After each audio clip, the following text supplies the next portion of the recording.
కేంద్ర మంత్రి కిషన్ రెడ్డి కీలక వ్యాఖ్యలు చేశారు. తెలంగాణలో 8 మంది బీజేపీ ఎంపీలతోనే రాష్ట్రంలో రైల్వే స్టేషన్లు అభివృద్ధి జరుగుతున్నాయని తెలిపారు.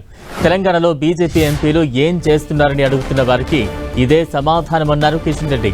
నాంపల్లి రైల్వే స్టేషన్ అభివృద్ధి పనులను పరిశీలించిన ఆయన ప్రధాని మోదీ నాయకత్వంతో రైల్వేలో నూతన విప్లవం కొనసాగుతోందన్నారు.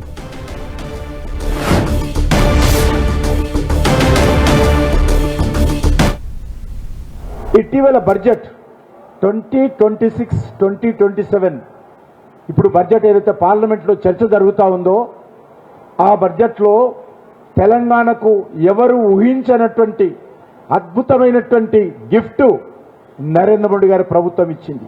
ఈరోజు అంటారు కదా 8 మంది ఎంపీలం ఇచ్చాము తెలంగాణకు ఏం చేశారని. వాళ్ళ ముఖాల మీద చెంప మీద కొట్టినట్టు నరేంద్ర మోడీ గారు అడిగేటోళ్ళ కోసం నరేంద్ర మోడీ గారి ప్రభుత్వము రైల్వేలో ఎంత డెవలప్మెంట్ చేస్తుందో మనం ఇప్పటివరకు నేను చెప్పిన విషయాలు అర్థం చేసుకోవచ్చు. గాలి మాట్లాడితే లాభం లేదు. ఏవైతే రైల్వేల అభివృద్ధి కేంద్ర ప్రభుత్వం నేరుగా చేయాల్సినటువంటి బాధ్యత రైల్వేలలో కేంద్ర ప్రభుత్వాన్ని నరేంద్ర మోడీ గారిది.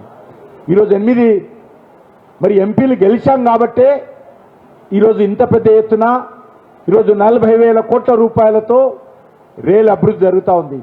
42 రైల్వే స్టేషన్స్ అభివృద్ధి చేస్తూ ఉన్నాం. ఈరోజు railway high speed elevated corridors ఏవైతే బుల్లెట్ ట్రైన్స్ అంటామో 7 ప్రకటిస్తే అందులో 3 ట్రైన్లు మన తెలంగాణకి ఇచ్చిన విషయాన్ని నేను సగర్వంగా తెలంగాణ ప్రజలకు అంకితం చేస్తూ ఉన్నాం ఆ బడ్జెట్ను. కాబట్టి మాట్లాడుతున్నటువంటి వాళ్ళు అర్థం పర్థం లేకుండా అడ్డంగా మాట్లాడుతున్నటువంటి వాళ్లకు ఇది సరైనటువంటి జవాబు అనే విషయాన్ని అర్థం చేసుకోవాలి.